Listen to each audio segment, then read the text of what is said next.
Hello class 10th। तो आज हम अपने नए टॉपिक की ओर बढ़ते हैं जिनमें हम कुछ पदार्थों के विषय में अध्ययन करेंगे। जैसे उसमें सबसे पहला जो पदार्थ आता है वो आता है कॉमन सॉल्ट या साधारण लवण, जिसे हम अपने रसोई में प्रयोग करते हैं, जिसका रासायनिक सूत्र NaCl होता है और जिसका रासायनिक नाम सोडियम क्लोराइड होता है। साधारण लवण जिसे रासायनिक रूप से हम कहते हैं सोडियम क्लोराइड और जिसका सूत्र होता है NaCl। अब ये सोडियम क्लोराइड कैसे निर्मित होता है? तो सोडियम क्लोराइड की जो इसके निर्माण की जो प्रयोगशाला विधि है, सामान्यतया प्रयोगशाला में किसी प्रबल क्षार और किसी प्रबल अम्ल जैसे NaOH और HCl की अभिक्रिया द्वारा इस साधारण लवण का निर्माण होता है। यह अभिक्रिया हमने पढ़ी है, उदासीनीकरण अभिक्रिया है, जिसमें नमक और जल का निर्माण होता है, सोडियम क्लोराइड का निर्माण होता है। लेकिन व्यावसायिक रूप से जो सोडियम क्लोराइड होता है ये समुद्री जल से प्राप्त किया जाता है कि समुद्री जल को बड़े बड़े खेतों में यानी समुद्र के किनारे जब ज्वार भाटा आता है तो समुद्र का जल ज्वार के समय उन खेतों में भर जाता है और सूर्य की ऊष्मा द्वारा जब वो जल वाष्पित होता है तो वाष्प में परिवर्तन के बाद नमक शेष रह जाता है। ये साधारण लवण, उस साधारण लवण का शुद्धिकरण करके उसको मार्केट में व्यावसायिक उपयोग हेतु भेजा जाता है। लेकिन अगर हम प्रयोगशाला की बात करें तो प्रयोगशाला में जो साधारण लवण है या जो नमक है वो सोडियम हाइड्रोक्साइड और हाइड्रोक्लोरिक अम्ल की अभिक्रिया द्वारा निर्मित होता है। कभी कभी क्या होता है कि बहुत ही वर्षों पश्चात समुद्र का कोई एक हिस्सा सूख जाता है और वहां से भी नमक की प्राप्ति होती है, जिसको मिनरल सॉल्ट कहते हैं या जिसको नाम दिया जाता है खनिज नमक। तो जो मिनरल सॉल्ट है वो जब समुद्र का कोई हिस्सा अनेक यानी एक बहुत लंबे समय अंतराल के पश्चात जब समुद्र का कोई हिस्सा सूख जाता है तो वहां से भी हमें नमक की प्राप्ति होती है, जिसको हम कहते हैं मिनरल सॉल्ट या खनिज नमक। ये जो कॉमन सॉल्ट है या जो साधारण लवण है ये अनेक पदार्थों के निर्माण के लिए एक मौलिक पदार्थ है यानी रॉ मटेरियल है। ये जो साधारण लवण है इसका एक बहुत अधिक उपयोग किया जाता है अन्य पदार्थों के संश्लेषण में। अनेक ऐसे पदार्थ हैं जो इस नमक से प्राप्त किए जाते हैं। जैसे सबसे पहला sodium hydroxide NaOH।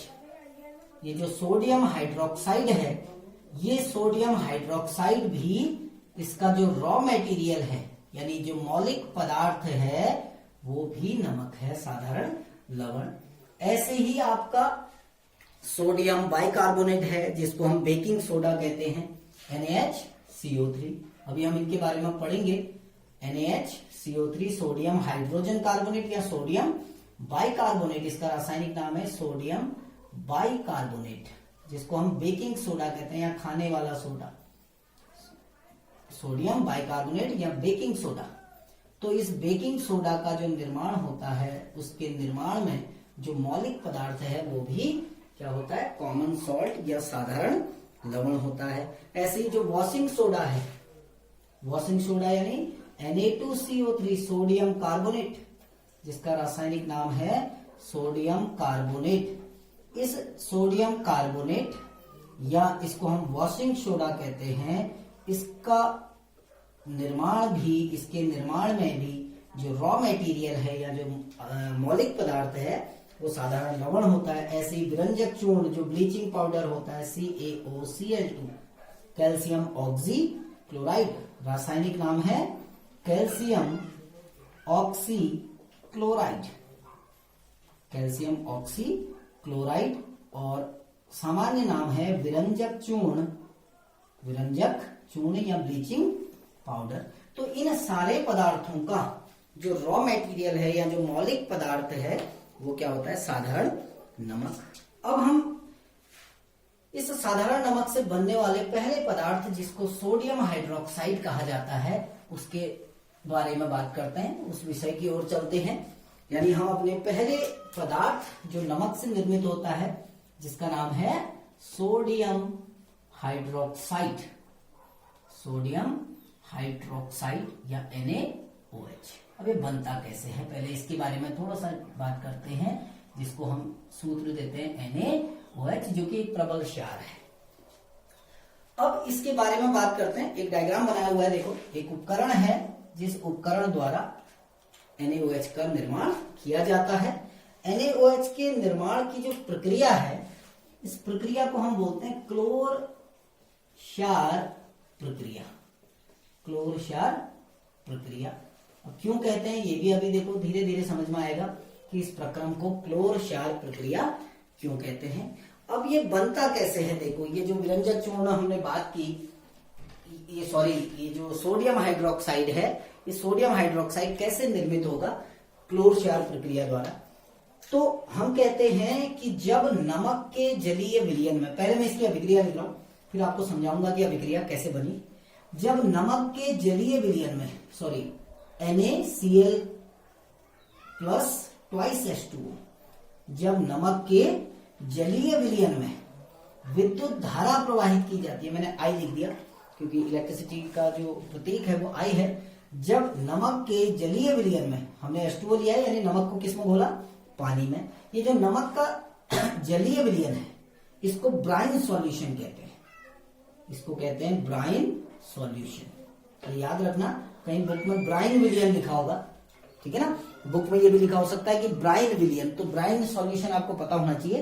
Brine solution क्या होता है, नमक को जब पानी में घोला जाता है जो विलियन प्राप्त होता है उसको ब्राइन सॉल्यूशन कहते हैं। ठीक, तो हम क्या कह रहे हैं कि जब नमक के विलयन में विद्युत धारा प्रवाहित की जाती है तो आपका NaOH का निर्माण होता है, तो आपका NaOH का निर्माण होता है। इसके साथ साथ क्लोरीन गैस और हाइड्रोजन गैस निर्मित होती है, इसके साथ साथ क्लोरीन और हाइड्रोजन गैस निर्मित होती है। ये संतुलित अभिक्रिया होगी आपकी, ठीक है ना। यानी जब नमक के जलीय विलयन में विद्युत धारा प्रवाहित की जाती है तो सोडियम हाइड्रोक्साइड का निर्माण होता है और साथ में क्लोरीन गैस तथा हाइड्रोजन गैस भी निर्मित होती है। इसीलिए इसको क्लोर क्षार प्रक्रिया कहा जाता है। क्लोर यानी क्लोरीन के लिए, क्षार यानी क्षार भी बन रहा है, देखो NaOH बन रहा है, इसके लिए क्या शब्द यूज हुआ, क्षार, और क्लोरीन गैस निकल रही है तो उसके लिए क्या होता है, क्लोर। इसीलिए इस प्रक्रिया को कहते हैं क्लोर क्षार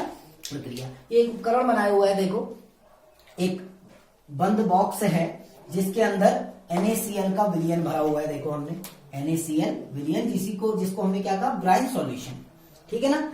अब इसमें दो इलेक्ट्रोड लगाए गए हैं, देखिए आप गौर से देखना, ये जो है ये लिखा है आयरन कैथोड। कैथोड किसको कहते हैं, ऐसा इलेक्ट्रोड जिस पर ऋणावेश होता है उसको कैथोड कह दिया जाता है, और ऐसा इलेक्ट्रोड जिस पर धनावेश होता है उसको कहा जाता है एनोड। ग्रेफाइट के एनोड लगे हुए हैं, इसमें दो जो मेटल है, ये आयरन की रॉड लगी हुई है, लोहे की छड़ है, वो किसकी तरह कार्य कर रही है, कैथोड की भांति, यानी ऋण आवेशित इलेक्ट्रोड की भांति ऋण आवेशित इलेक्ट्रोड की भांति कार्य कर रहे हैं। और ग्रेफाइट का एनोड लगा है। ग्रेफाइट आप जानते हैं कार्बन का अपर रूप है, पेंसिल की निब होती है जो, तो ये ग्रेफाइट का एनोड बना हुआ है। हमने क्या किया कि इस एनोड और कैथोड, ये कैथोड है, ये एनोड है, इनके द्वारा यानी एनोड और कैथोड के द्वारा इस विलयन में क्या प्रवाहित की, विद्युत धारा। और जब हम विद्युत धारा प्रवाहित करते हैं, देखिए हम किसी भी विलयन में जब विद्युत धारा प्रवाहित करते हैं तो पहला विद्युत धारा का प्रभाव होता क्या है कि जो नमक है या जो NaCl है वो वियोजित हो जाता है। जैसे ही हम नमक के विलयन में विद्युत धारा प्रवाहित करेंगे तो नमक अपने आयनों में टूट जाएगा, यानी Na positive plus Cl negative, पहली प्रक्रिया। ऐसे ही जो जल के अणु है H2O, ये भी विद्युत धारा के प्रभाव में वियोजित हो जाते हैं। कैसे, H positive plus OH negative, ये भी अपने आयनों में टूट गए। जैसे ही विद्युत धारा प्रवाहित की NaCl टूट गया, Na पॉजिटिव और Cl नेगेटिव में, जल टूट गया H पॉजिटिव और OH नेगेटिव में। अब क्या होगा देखिए, दो इलेक्ट्रोड है हमारे पास, पहला है एनोड। पहला क्या है? एनोड। एनोड कौन सा इलेक्ट्रोड है जिस पर धनावेश है? एनोड कौन सा इलेक्ट्रोड है जिस पर धनावेश है? अब आप देखना, आपको विलयन में कितने आयन प्राप्त हो गए। देखिए विलयन में आपके पास 4 प्रकार के आयन हैं। 2 हैं ऐसे आयन जिन पर धनावेश है, यानी Na पॉजिटिव और H पॉजिटिव, इन दोनों आयनों पर कौन सा आवेश है? धनावेश। और 2 आयन ऐसे हैं जिन पर ऋणावेश है, यानी कुल आयन कितने हैं? 4। 2 आयनों पर धनावेश, 2 आयनों पर ऋणावेश। अब एनोड पर कौन सा आवेश है? धनावेश। हमेशा आपको पता है कि विपरीत आवेश हमेशा एक दूसरे को आकर्षित करते हैं। तो एनोड की ओर कौन से आयन आकर्षित होंगे? क्योंकि एनोड पर धनावेश है तो इसकी ओर कौन सा आयन आकर्षित होंगे? ऋणावेशित, है ना। यानी इस एनोड की ओर कौन से आयन आकर्षित होंगे? Cl नेगेटिव और OH नेगेटिव।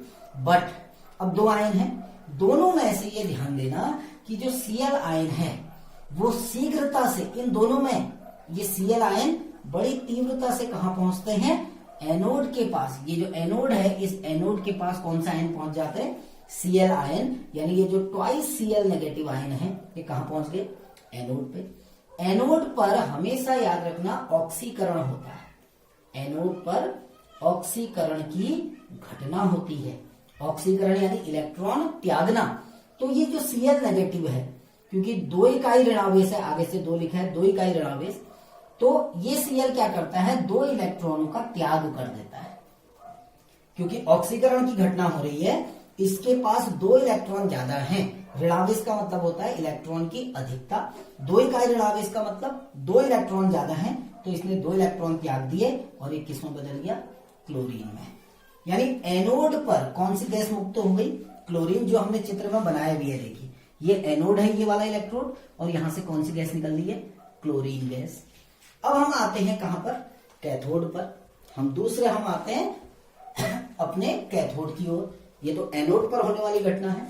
अब आते हैं कैथोड की ओर। देखो कैथोड पर ऋणावेश होता है, हमें पता है कैथोड कैसा इलेक्ट्रोड है? ऋणावेशित। अब ऋणावेशित इलेक्ट्रोड की ओर कौन सा आयन गति करेंगे? धनावेशित। धनावेशित कौन कौन सा आयन है? Na पॉजिटिव भी है और H पॉजिटिव, ये भी धनावेशित है और ये भी धनावेशित। ये दोनों कहां की ओर को गति करेंगे?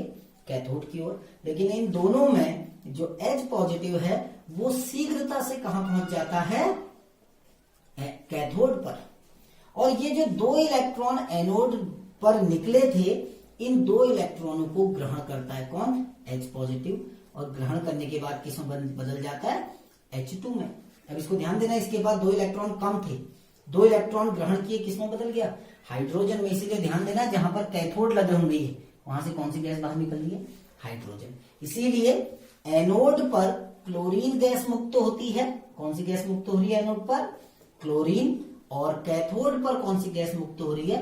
हाइड्रोजन। अब ये ध्यान देना कि H पॉजिटिव किस में बदल गया? H2 में। हमने यहां लिखा है H पॉजिटिव किस में कन्वर्ट हो गया? H2 में। Cl नेगेटिव किस में कन्वर्ट हो गया? Cl2 में। यानी Cl नेगेटिव भी गया और H पॉजिटिव भी गया। बचे क्या? आपके पास 2 बच गए Na पॉजिटिव, ये बचे हैं अभी भी 2। क्या बच गए? OH negative. इन दोनों ने मिलकर क्या बना दिया? NaOH। और इस प्रकार सोडियम हाइड्रोक्साइड का निर्माण होता है। यानी जब हम सोडियम हाइड्रोक्साइड का निर्माण कर रहे हैं तो कितने पदार्थ बन रहे हैं? एक तो NaOH जो ये लिखा है हमने, एक कौन सी गैस निकली? हाइड्रोजन जो यहां निकली, और तीसरी क्या बन रही है? क्लोरीन गैस जो आपकी यहां निकल रही है। इसीलिए जब हम संपूर्ण अभिक्रिया को लिखते हैं तो हम संपूर्ण अभिक्रिया को कैसे लिखते हैं? Twice NaCl plus twice H2O। क्या परिवर्तन हुआ? Twice NaOH plus Cl2 plus H2। देखो इतने पदार्थ बने आपके, क्या क्या? NaOH, Cl2 और H2। NaOH ये बन गया, H2 ये निकल गई, और Cl2 कहां निकली आपकी? ये गैस। तो ये हमारा है NaCl द्वारा NaOH का निर्माण, यानी सोडियम क्लोराइड द्वारा सोडियम हाइड्रोक्साइड का निर्माण, जिसको हम क्लोर क्षार प्रक्रिया कहते हैं। क्लोर इसलिए क्योंकि क्लोरीन बन रही है, क्षार इसलिए क्योंकि क्षार भी निर्मित हो रहा है। आशा है आप लोगों को समझ में आ गया होगा, लेकिन फिर भी अगर कहीं पर कोई समस्या आती है तो आप लोग मुझसे इस बारे में डिस्कस कर सकते हैं। Thank you.